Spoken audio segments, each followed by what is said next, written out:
markana sheekh cabdi xayi sheekh aadan oo imaam ka ah masaajidka Cumar bin Khadaab ee ku yaala kilomitir 5 Soobe ee magaalada Muqdisho ayaa khudbadiisa inta badan ku saleeya siyaasadda iyo xaaladda dalka. haddaba waxa ku dhaliyay sheekha inuu khudbadiisa u soo qaato arrimahaasi ayaanu wuxuu ugu waramay wariyahayaga Ciise Xaaji Cabdulle. طبعا أنا خطبة عن ذلك إيجابية وحن مرولبا عن بيش ودقة درانك دتك إيوه وحي مركز يعني واقعة يجهر يالا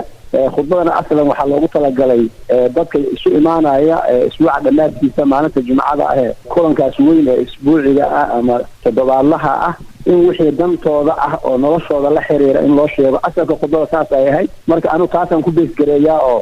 maanta maxay umada u baahan tahay haddii arrimo bulsho tahay haddii arrimo siyaasadeed tahay marka waxaa dhici karta dadku inay qaybtaas yani oo dareenkooda la hadlaysa in ay tahay waxa ay xiisaynayaan khudbada marka maluuqada af Soomaaliga ayaad ku aqrisaa mise Carabigaad ku aqrisaa marka hore kadibna af Soomaaligaad ku fasirtaa Carabiga ayaan ku aqriyaa labada khudbo minbarka kadib markii aan salaada tukano ayaan af Soomaali khudbada Carabiga ahay ayaan dadka ugu fasiraa dadkuna waxay aad ugu mahadsan yihiin inay yani ayna markii ay salaada aan tukano ayna bisaati ka baxaynin ayagoo oo danaynaya qaybtaas af Soomaaliga ah yani waxyaabo badan ay inay ka faa'iideystaan ay jecel yihiin marka yani khudbada labadaba waa Carabi salaada markaan tukano ayaan af Soomaali ugu fasiraa Carabigii aan khudbada ku soo aqriyay maxaa kugu dhaliyay marka khudbada inaad uga hadasho arrimo fara badan oo ay ka mid yihiin kuwa siyaasadda طبعا waxa igu dhaliyay markaan akhriyay siirada iyo taariikhdii hore ee dadkii hore muslimiinta ahaa يعني المساجد أهمية ومسلمين تقول هي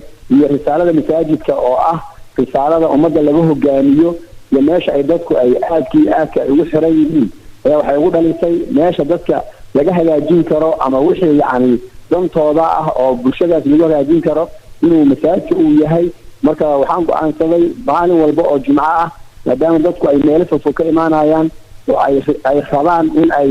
أسبوع عاسي يعني أي وحي ama jiray ama dareenkooda aha ama meeshii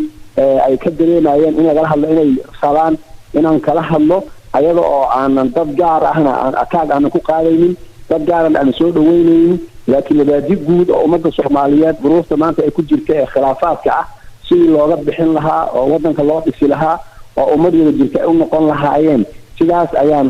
uga hadlaa taasana ugu dhalisay baahida jirta ayaana taas keentay sheekh Cabdul Xayi dad badan waxay ku arkaan inaad dawladda dhankeeda u xagliso dhanka kalena kuwa kalena waxay u arkaan in xaaladaha kala duwan aad ka hadasho marka adiga ma muxaafid baad tahay ma mucaarad baad tahay maxay kugu tilmaamay marka dadka markii social media arko khudbadii aan jumcada soo akhriyay khudbadaas oo khudbo socotay oo afkaarteedu ay si caam ay wada ahayd ayaa waxa dhacay mararka qaarkood dad si ayagu markaas ay meel u dareynayeen inay meesha ka dhex arkaan marka inay ayagu kala jiidaan oo ay markaasi ay u sameeyaan ciwaano cusub taasna aan mar uga hadlay social media oo aan ku iri hadallada dadka qaar ay u isticmaalayaan kelimooyinka iyo ciwaanada ay u sameeysanayaan aniga ciwaankii aan irina ma aha waa dad ama dad ku soo jiida isla ama si gaar ah inay ayaga yani ila jirta ka dhigaya لكن أنا سياسي هي يعني أنا وحنا هاي تحدحات أو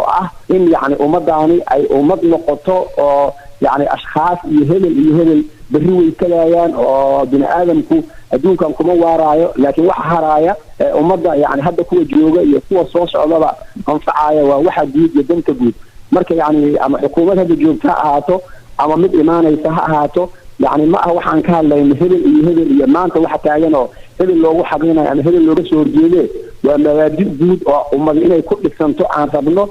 sheekh cabdi xayi sheekh aadan imaamka masjidka Cumar bin Khadaab ee magaalada Muqdisho ayuu ahaa Ciise Xaaji Cabdulle ayuu u waramay